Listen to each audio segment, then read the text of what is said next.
Shalom, shalom, peuple de Dieu. Que Jésus soit béni. Seigneur, merci pour ce temps que tu rends possible. Prends la place et parle à ton peuple au nom de Jésus. Amen. Donc, nous continuons toujours notre série sur la vie de Jésus, pas la vie de Jésus, mais sur l'imitation que Christ est pour nous et le modèle qu'il est pour nous et sur le fait que nous devons l'imiter lui comme modèle. Amen. On a fini la dernière fois en disant que Jésus était honnête. Aujourd'hui, en 9e point, j'aimerais dire à quelqu'un que ton Jésus, ton Seigneur, le Dieu que tu suis, il est incorruptible. Incorruptible. Et il est triste de constater comment la corruption est rentrée dans l'Église. On est pasteur parce qu'on a corrompu le pasteur qui était là. On est diacre parce qu'on donne beaucoup d'argent dans l'église. Au fait, nous, serviteurs de Dieu, on n'a plus ce discernement-là pour savoir que la personne qui est en face de nous est en train de faire ces choses-là pour nous manipuler, pour être dans le corps pastoral. Et c'est dommage. C'est dommage parce que on a limité l'œuvre de Dieu à l'argent que ça peut nous rapporter. Et notre Jésus, il était incorruptible. Les pharisiens n'ont pas pu le corrompre. Les gens de l'époque n'ont pas pu faire de Jésus ce que Jésus n'était pas. Et c'est ce que nous, on doit rechercher. Proverbe 21, 3 dit « Pratiquer la justice et le droit est pour Dieu préférable au sacrifice. » Dieu attend de nous qu'on soit des gens droits. Amen.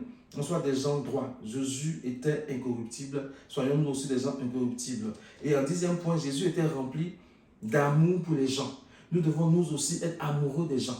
Nous devons être remplis d'amour pour les gens. Et quand on lit Matthieu 5, 44, c'est ce qu'on voit. Il dit, mais moi je vous dis, aimez vos ennemis, bénissez ceux qui vous maudissent, faites du bien à ceux qui vous haïssent et priez pour ceux qui vous accusent faussement et vous persécutent. Jésus est en train de te dire que ton amour est inconditionnel, que ce soit envers tes ennemis ou envers les gens qui te veulent du bien. Tu dois les aimer. Souvenons-nous que Jésus sur la croix a dit, Père, pardonne-leur qu'ils ne savent pas ce qu'ils font. Il faut aimer tes ennemis. Il faut aimer ceux qui te persécutent, ceux qui te maudissent. Ça aussi, c'est quelque chose que tu dois comprendre. Le fait d'aimer tes ennemis, ça fait que tu prends de la hauteur.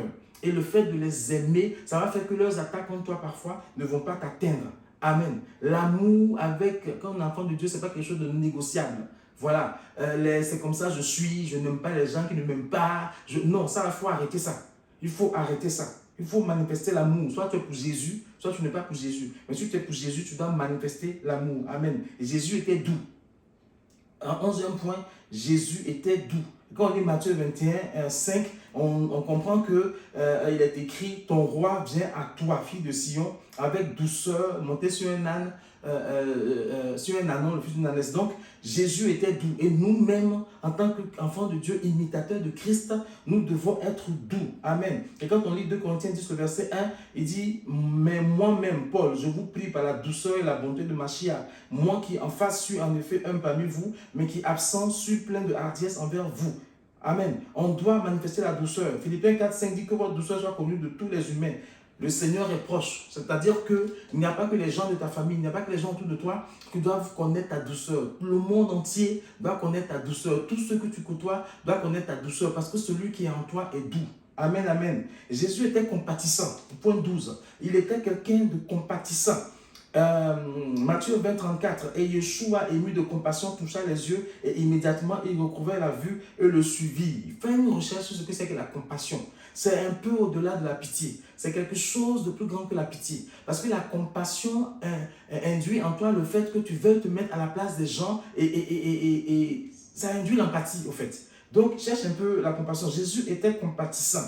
Et quand on lit Éphésiens 4, 32, il a été écrit ceci, mais devenez doux les uns envers les autres, pleins de compassion, vous pardonnant les uns aux autres, ainsi qu'Élohim vous a pardonné. Donc, quelqu'un qui n'aime pas son frère, c'est que ce quelqu'un-là n'est pas compatissant. Quelqu'un qui a du mal à pardonner n'est pas compatissant. Amen. Jésus était compatissant, apprenons la compassion. Et on va finir avec ce dernier point, le 13, qui dit Jésus était désintéressé. Il faut comprendre que notre Seigneur Jésus lui-même, il est amour. Il nous a aimé démontrer le paroxysme de son amour pour nous à travers son sacrifice sur la croix. Il n'y a pas de plus grand amour que de donner sa vie pour ceux qu'on aime. Jésus nous a aimés, il a donné sa vie pour nous. Et ce sacrifice-là a été fait dans notre unique intérêt. Jésus n'a pas besoin de ça. Il s'est sacrifié pour nous. Amen. Parce que l'amour qu'on manifeste ne cherche pas son propre intérêt. C'est ce qu'un Corinthiens 13,5 nous dit. L'amour ne cherche pas son propre intérêt. Et Jésus manifestait un amour désintéressé. Il ne manifestait pas un amour et cherchait quelque chose en retour. Il est mort pour toi. À toi de savoir si tu veux le suivre ou pas.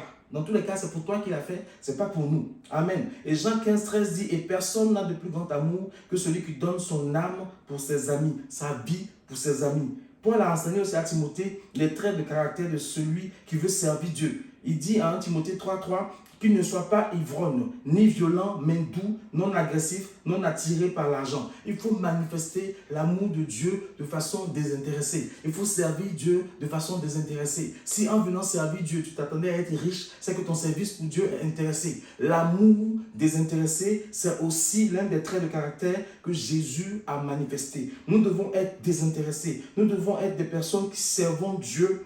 Amen. Et qui ne sont pas en quête permanente de l'argent. Nous devons servir les intérêts du Seigneur. Nous devons rechercher les intérêts de Dieu et nos intérêts personnels. Nous devons rechercher la volonté de Dieu. Notre amour doit être manifesté de façon désintéressée afin que le nom de Jésus soit glorifié. Amen, amen. J'espère que ça vous fera encore du bien.